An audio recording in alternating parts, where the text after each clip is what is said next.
అలసిన చెట్టు. ఒకప్పుడు దూరపు గ్రామంలో ఒక పెద్ద మామిడి చెట్టుండేది. ఆ చెట్టు ఆ గ్రామంలోని అందరికీ చాలా ఇష్టమైనది. ఊరి చివర ఉన్న ఈ చెట్టు ఏళ్ల తరబడి ఊళ్ళో ఉన్న ప్రజలందరికీ ఎన్నో విధాలుగా ఉపయోగపడుతూ వచ్చింది. వేసవిలో దాని విస్తారమైన ఆకులతో అది చల్లదనాన్నందిస్తూ, వర్షాకాలంలో వానల నుంచి కాపాడుతూ, ఇక పండ్ల సీజన్లో అందరికీ రుచికరమైన మామిడి పండ్లు అందిస్తూ ఆ చెట్టు గ్రామంలోని ప్రజలందరికీ అత్యంత సంతోషాన్ని పంచింది. చిన్నపిల్లలు ఆ చెట్టు మీదెక్కి ఆడుకోవడం, పెద్దవాళ్ళు చెట్టు నీడలో కూర్చుని విశ్రాంతి తీసుకోవడం, ఇక చుట్టుపక్కల జనమంతా ఆ చెట్టు వద్ద సమావేశమై సరదాగా గడపడం వారి దినచర్యగా మారిపోయింది. ఈ చెట్టుకు గ్రామస్తులందరితో మంచి అనుబంధం ఏర్పడింది. అయితే కాలంతో పాటు ఆ చెట్టు వృద్ధి చెందింది. శక్తిని, ఉత్సాహాన్ని నెమ్మదిగా కోల్పోతూ రోజురోజుకు దాని ఆకులు పచ్చదనాన్ని కోల్పోయాయి. పండ్లు పూయడం కూడా తగ్గిపోయింది. చెట్టు వృద్ధి చెందడం వలన అది క్రమంగా శక్తిని కోల్పోయి నీరసపడిపోయింది. ఒకరోజు ఆ చెట్టు ఎదురుగా ఒక వ్యక్తి నిలబడి దాన్నే చూస్తూ ఉన్నాడు. అప్పుడు ఆ చెట్టు, "ఈరోజు నన్ను ఇంతలా నలిగిన రూపంలో చూడడం నీకు ఇష్టం లేదని నాకు తెలుసు.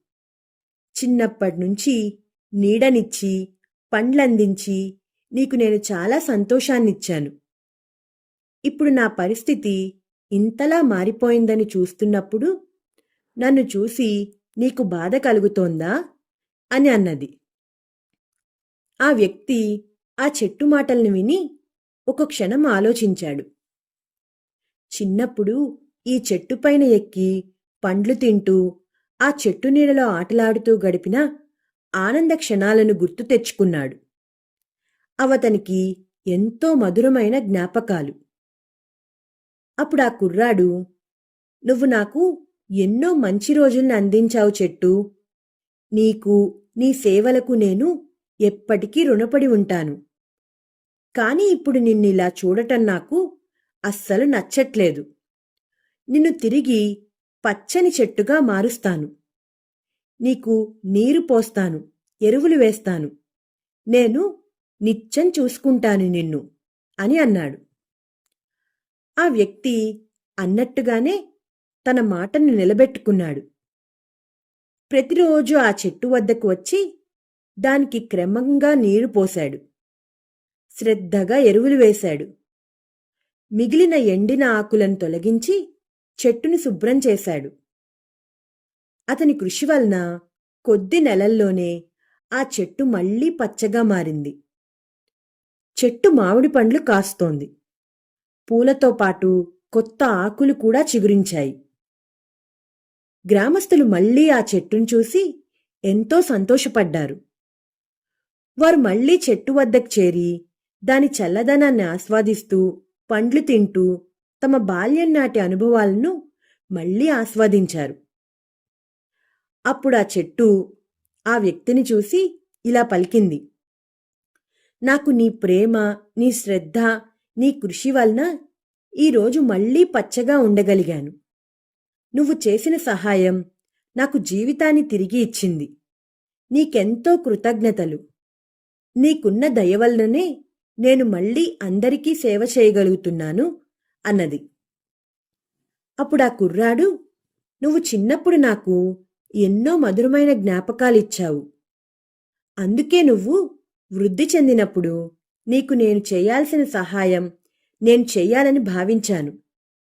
సహాయం చేయడంలోని సంతోషం నేను మాటల్లో చెప్పలేను.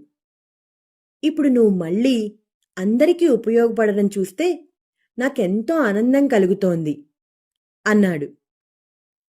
ఇదండి ఈరోజు కథ. ఈ కథలో నీతేంటంటే, మన జీవితంలో మనకు సహాయం చేసిన వారిని, సపర్య చేసిన వారిని గుర్తించి వారికి తిరిగి సహాయం చేయడం చాలా ముఖ్యమైనది.